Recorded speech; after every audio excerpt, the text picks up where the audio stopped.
समस्तजनकल्याणे निरतं करुणामयं नमामि चिन्मयं देवं सद्गुरुं ब्रह्मविद्वरम्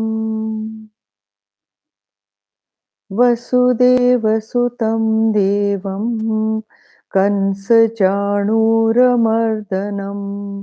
देवकी परमानन्दं कृष्णं वन्दे जगद्गुरुं कृष्णं वन्दे जगद्गुरुम्. Okay, we start chapter 5 today, and this chapter 5 is rightfully a bridge between Karma Yoga and Dhyana Yoga. So it is a ramp up to the 6th chapter, which is on meditation. Now, here this chapter opens with a doubt expressed by Arjun. Now, here, see, the opening batsman, he gives you a question, and that question is even our question. Because, see, Krishna has said two things. This is the question he asked earlier also, when he had said that you say that Gyan is superior. So why are you putting me into karma? And you telling me to do karma, whereas you said Gyan is superior. So why not I do the superior thing? This is what Arjuna had asked in the 3rd chapter. Now look what he's saying. He's saying, Arjun, like any practical man of the world, wants to know that once you go into spirituality, then what happens to action? Because most of the people think that if you go into spirituality, तो फिर काम कौन करेगा? दुनिया कैसे चलेगी? You know, these are the kind of questions people ask. And so he is also asking that if you think Gyan is superior, then he says, Tat kim karmani ghore mam niyojayasi keshava. So what is the great idea of getting into ghor karma when Gyan is superior? Now here, Arjun has gained some balance. You know, his hysteria is over now, and he's become curious that this friend of mine is talking some sense, and let me listen very carefully to him. So he is asking that renunciation of action, if you're saying, so then ye kya, or participation in action, which one is superior? 3rd chapter, 4th chapter, both say act. Both are telling him to act. And now it is karma sannyas. So then he says, what do you mean by two different things? Tell me definitively any one thing. Ek cheez boliye, just one thing. And I will do that. See, as I told you before, he is an army man. And an army man wants a command. He wants a straight command. Do this. And the army man will do it. You cannot command the soldier saying that you can go to the right, but even left is okay. So some of you feel interested in going to the left, can also go to the left. Commands are not given like that. And therefore, he says that just tell me. Now, over here, see, Arjun is a man of action. He is a man who is desirous of so many things. Now, the last chapter firmly argued out and advocated karma. Now, what over here for Arjun, karma meant ritualism. Understand that he was a student of the Vedic times. Now, when he was a student of the Vedic knowledge, उसमें पूरा portion है ritualism, karma kand. So, whenever karma, the word was used, Arjun's mind used to always go to ritualism. And when sannyas, the word was used, it meant retirement from action, as far as Arjun was concerned. Retirement from action was sannyas, and karma was ritualism. And sannyas was going into the Himalayas, retiring from all active action, self-denial, leading a life of, a kind of a sad life, sitting alone by himself, eating food of beggary, not earning anything, not supplying anything for himself. This was a degenerate form of Hinduism. Now, Arjun was also a product of that. There was a lot of misunderstanding of scriptural intent, and a lot full generation had become lethargic. They had become dull. They had lost meaning in life because of this kind of interpretation. Now, Krishna broke Brahmin monopoly over this kind of knowledge by reinterpreting the Vedic terminology. And he said, when Vedas say karma sannyas does not mean you give up action. Nobody is supposed to give up action. In the previous chapters, Krishna has very categorically said that nobody is supposed to give up action. Even a realized master has to act. You cannot but act. If you are alive, you there will be action. Okay, so he says that when you practice Vedic instructions, they only mean renouncing by the mind. When they say renounce karma, that is renouncing karma by the mind. But for people like Arjun, for people who are vigorous and dynamic in activity, huh, so they are the people who uh, cannot live in inertia that the Hindus had descended into. They cannot live in inaction. They cannot live in lethargy. So Krishna was propelling Arjun to act because Arjun was a man of action, and it is action advised for people like you and me, and we are like Arjun. We all want things from the world. No matter how many spiritual pretensions we have, we still want from the world. Each one of us has desires, even if not for ourselves, maybe for the family, maybe for the children, maybe for the wife, husband, for whatever. But we have desires. So, action is advised to people like Arjun and people like us. Now, there are three stages of development he talks about in this chapter. The first is desire prompted activities, which is for the lowest rung of spiritual ladder. That is, all of us are desirous of things. So we will act only when we desire and desire for ourselves. So that is the first stage of development, that you must desire. That is rising from tamasic non activity, stirring up activity through selfish desires. That means if you act, you will earn more. If you act, you can get a good house. If you act, you can get a good car. If you act, you can get this much of bonus. If you act, so desirous activities, desirable activities, one which will help you achieve your desires in life. That is the first stage.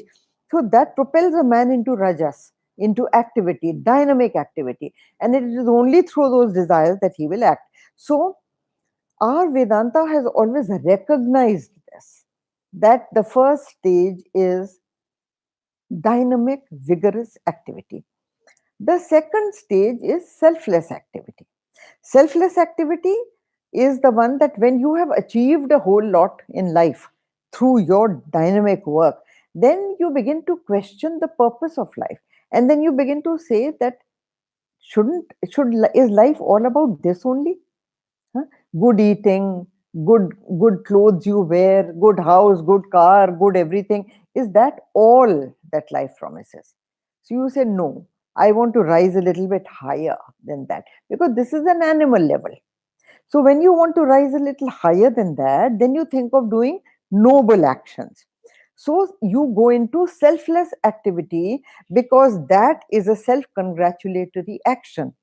It ennobles you, it makes you feel good, and you self congratulate yourself that I am a good human being. See, I'm benefiting society, I'm doing some good work, right? So from selfish activity you go on to selfless activity. The next one is, third stage is, then comes pure meditation.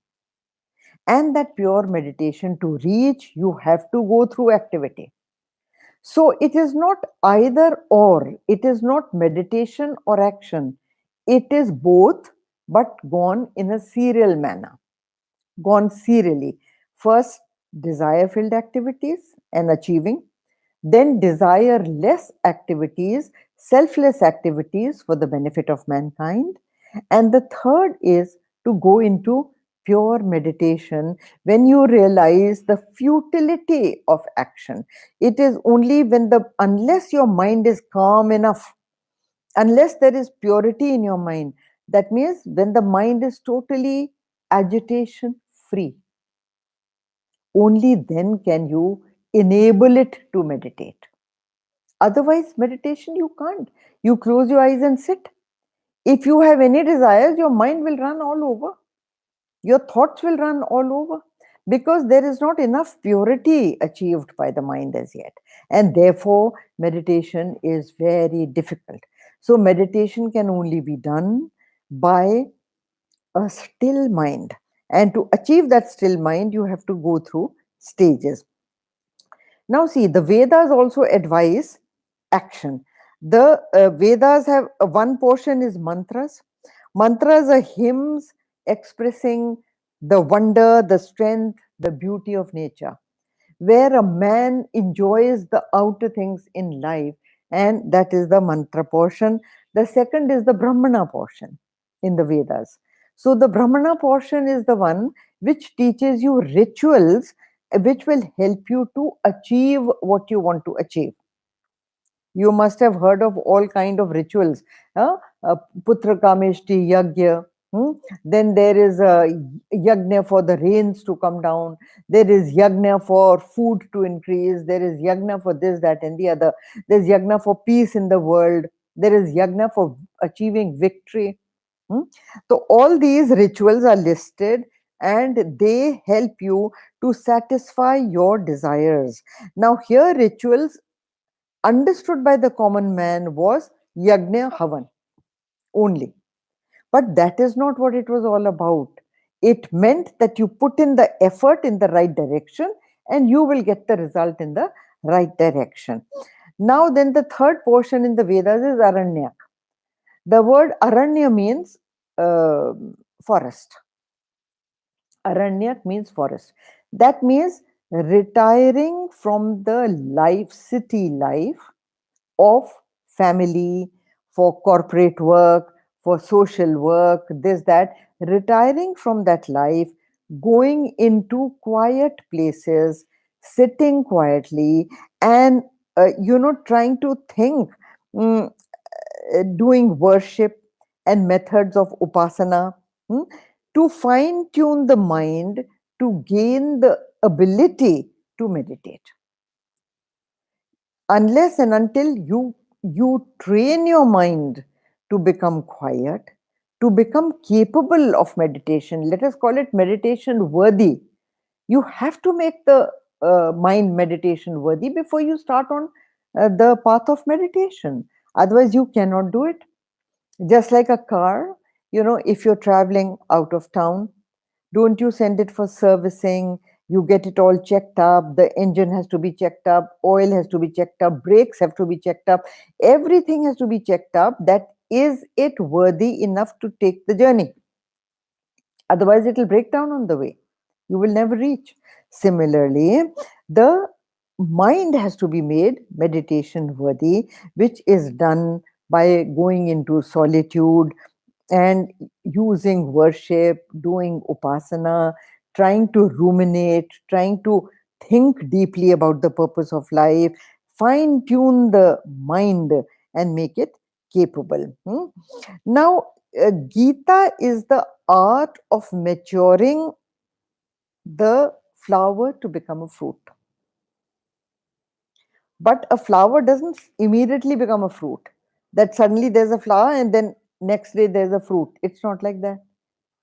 There is a slow process, the tree develops, then the leaves come, buds form, buds open into flowers, then they stay as flowers for some time, and then slowly the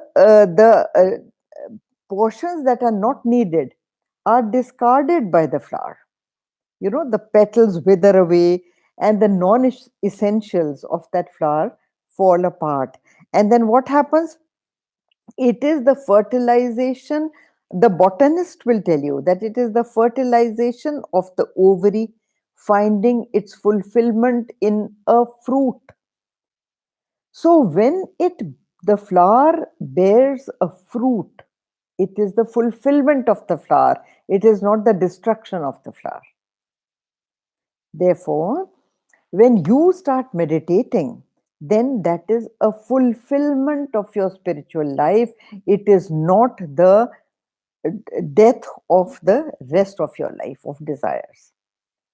It's not like that. So you have to reach it in stages. So long as you have desires, you will. Now, the elaborate rituals of the Vedas were discarded for the essential teaching. Now, the essential teaching, right activity taken up with the right attitude is the means for attaining spiritual heights. So, this is action, activity. Right activity is action. And in that, with the right attitude of mind also, the purity of mind, the selflessness of mind will help you achieve the highest spiritual yoga. And this is the elementary necessity for meditation. This chapter will teach you how to do it, because you have to go through school to reach college. You have to go through college to go to post graduation. uh, Undergraduation you have to do before you reach post graduation. You cannot take a jump from nursery into post graduation. So uh, since chapter 3 and 4 are on action, chapter 5 is renunciation of action mentally, that is withdrawing into yourself, making action less and less. But if your mind is restless, you will act. But to make the mind restful, when you grow up, you have done all. How long will you play with toys? You don't go on playing with toys. See, the ball and the doll both have to be given up by the child that is growing up. He will give them up on his own, he will give them up. So, actions don't have to be given up by force. It is not an escape from action into sannyas. No. Action will fall off slowly, slowly on its own when you find your fulfillment in dhyana. So, when you leave the toys, you grow out of them and you develop a special mental attitude for growth. So, chapter 5 is a bridge between the third, fourth chapter and the sixth chapter, because third, fourth chapter action, sixth chapter meditation, fifth chapter a ramp up to meditation. It is the missing link in the Vedic theory, which is not there. The Vedic masters thought that this is understood. But people like you and me, for us, it's not understood. It has to be stated by the teacher, it has to be explained by the teacher. So, this is a kind of a method that the teacher is advising you how to rediscover the teaching of the Vedas and understanding what Krishna is trying to say. Now, here Arjun is our mouthpiece, because he is asking Krishna. He doesn't take it lying down that Krishna first said do karma, now he is saying do dhyana or jnana is better. So he is asking a question like us. Now we come to verse 1. First verse here. Arjun उवाच सन्न्यासं कर्मणां कृष्ण पुनर्योगं च शंससे यच्छ्रेय एतयोरेकं तन्मे ब्रूहि सुनिश्चितम्. Renunciation, Arjun said, renunciation of actions, O Krishna, you praise. And again, yoga, performance of actions. So he's saying you are praising both renunciation of action also and performance of action also. Tell me conclusively that which is better of the two. Sunishchitam. Sunishchitam means decisively, definitively. Tell me what is better. Now then, Arjun is a practical man, and he is not interested in any wishy washy kind of theories. He says, I cannot understand this, that ye bhi kar lo, wo bhi kar lo, ye bhi theek hai, wo bhi theek hai, wo nahi theek hai. Not like this. Give me, and I'm not interested in any kind of bluffs either. He says, I don't want choices of any kind. I am a simple everyday man. Give me a definite answer. So come on. So he has caught the teacher and says that you can't tell me this or that or that or this. Give no wishy-washy stuff. So chapter 5 explains that these two are not identical or equal. That is, action and renunciation of action are not equal methods from which you can either choose this or this. No. So he said they are to be practiced serially and not together. So now you come to next verse.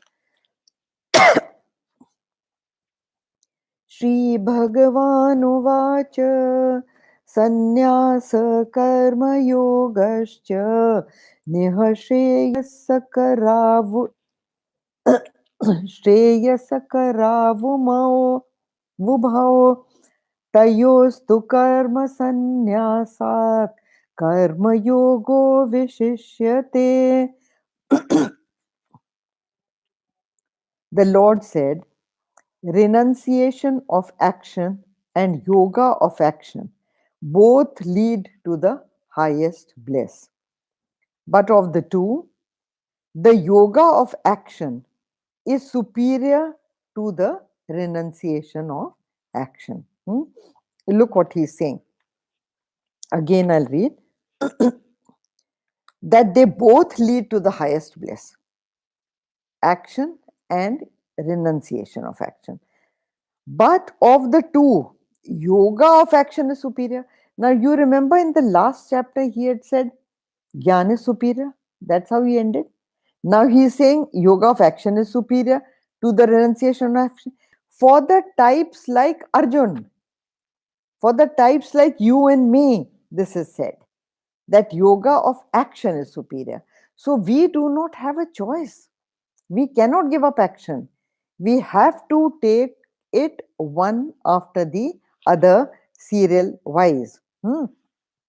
Now, the Lord explains that both paths lead to the higher, but again, for the likes of Arjun and me, yoga of action is superior to the renunciation of action.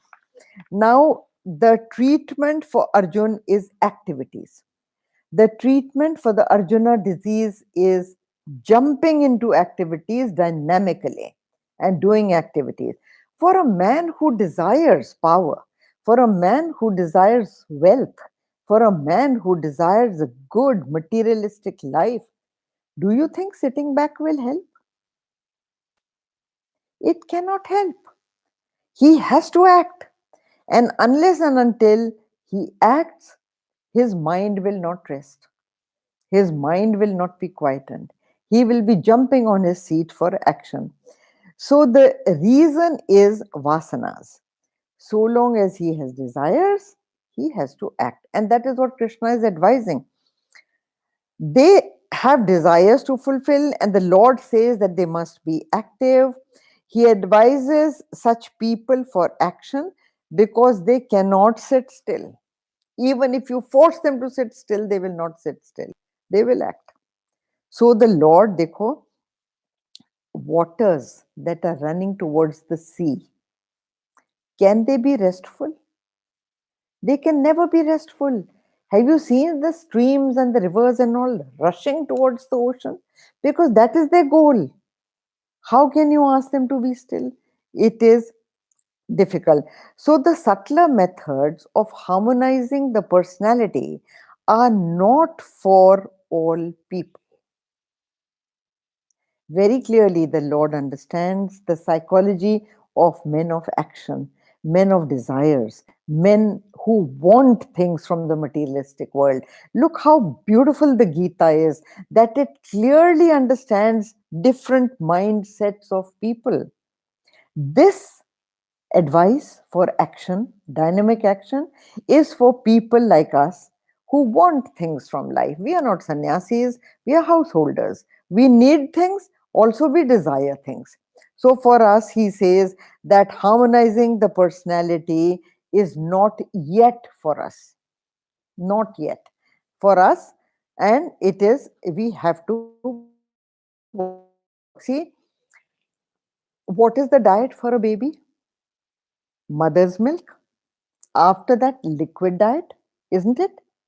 It is only till the baby sprouts teeth, the mother cannot give him even semi solid food, she can't give him because he won't be able to digest it. Similarly, people like us who have desires have to be fed only on actions.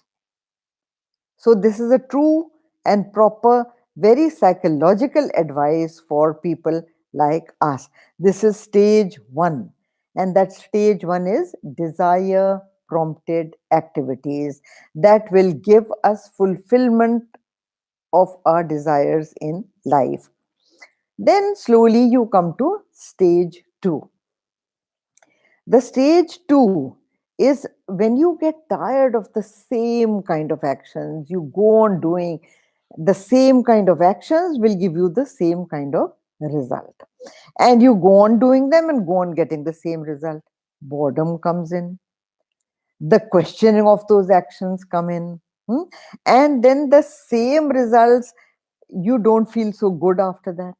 You want to do some actions which will be different, which will elevate you, which will make you feel noble, which will make you congratulate yourself, which will make you think, I'm not an animal kind of a man, I'm a man. And I'm a person who's a noble person. I'm not the usual rut of mankind, you know. So then you want to do something higher. So by this time, the ego is much subdued. You know, like the Americans say, been there, done that. So you have already done so many things and you do not want to go on doing the same thing. World tour after world tour. All mountains are the same. The cathedrals in the world are the same. The rivers and streams are the same. What do you want to see? Different. A little different shape, a little different height the mountain will have, a little different vegetation it will have. The mountain is a mountain. So, how many times do you want to see it?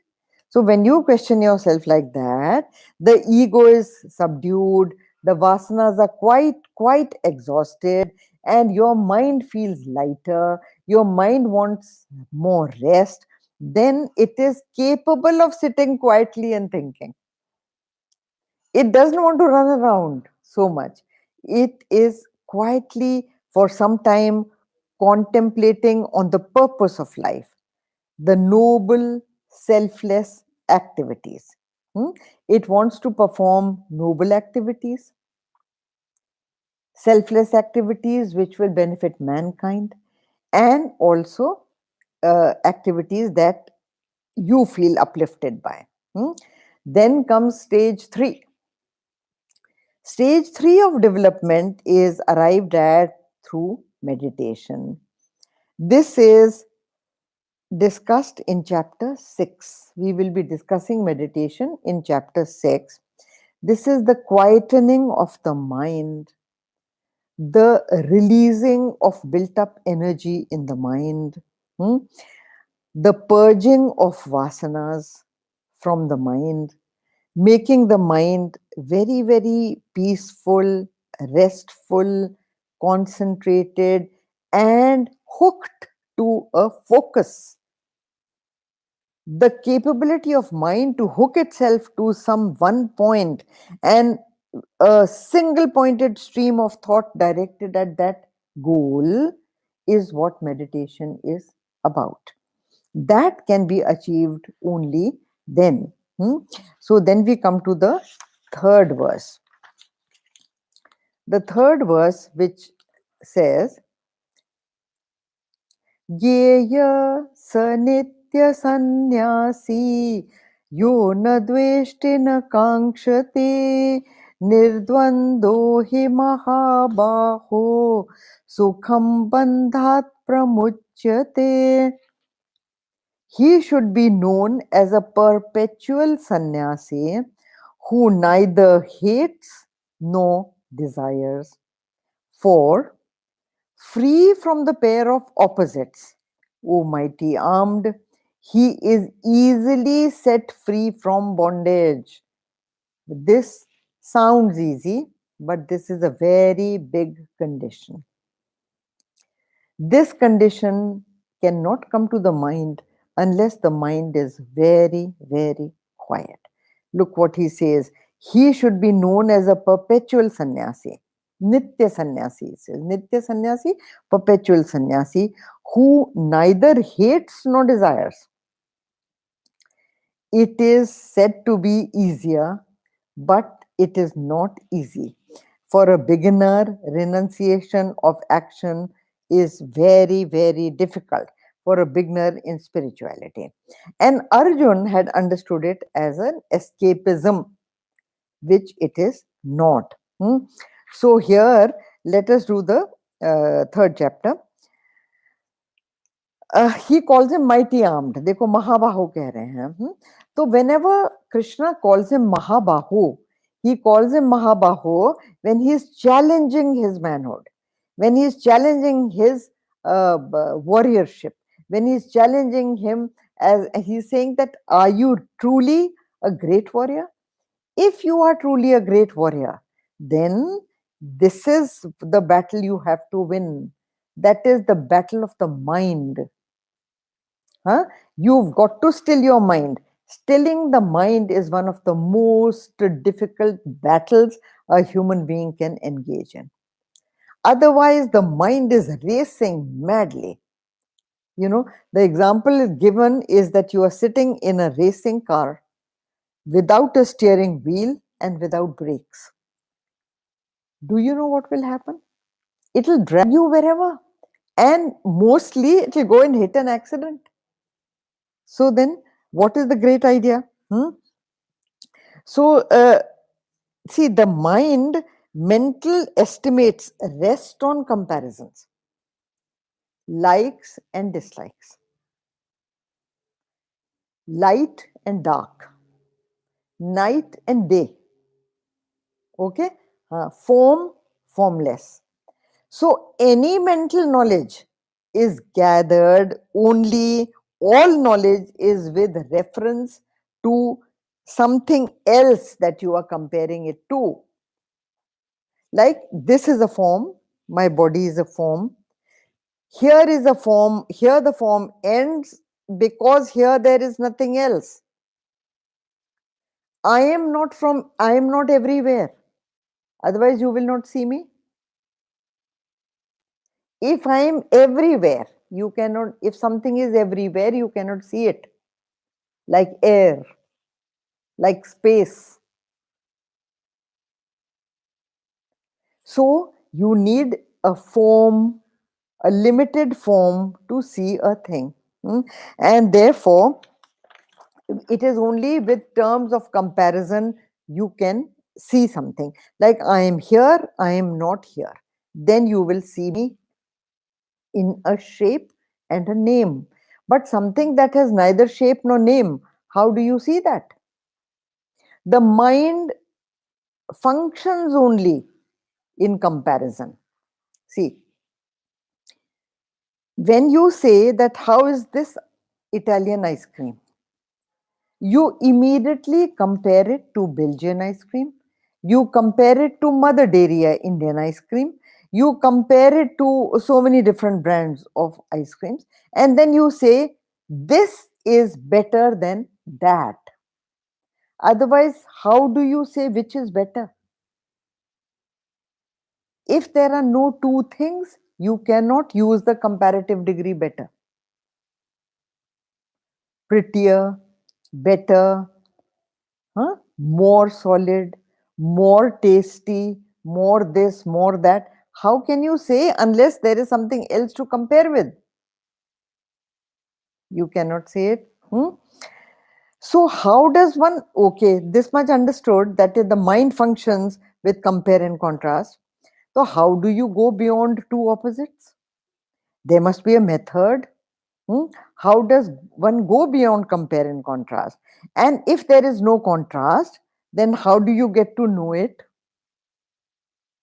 This is a very pertinent question because the mind functions within that medium. Now, there is an example of the guru asking the chela, giving him a lamp for darkness. So then he comes back and he tells the teacher that I cannot get darkness for you because no matter where I go, it lights up. The lamp lights up that place, and so then there is no darkness, and I cannot bring darkness to you. And therefore, the teacher says this only, that every name and form is recognized this way only, by contrast. That, see, how do you say this? That I was fed up with my wife, so I married another, and then she was worse than the other. What are you saying that she was worse than the other? In comparison with the first wife, the second wife is worse. That's generally the case. So then, this is the comparison, but you can only get to know through comparison. So here, now see, another example I give you is that a car cannot move on water. If you have to cross the river, the car will go up to the river bank. From there, you will have to change the vehicle.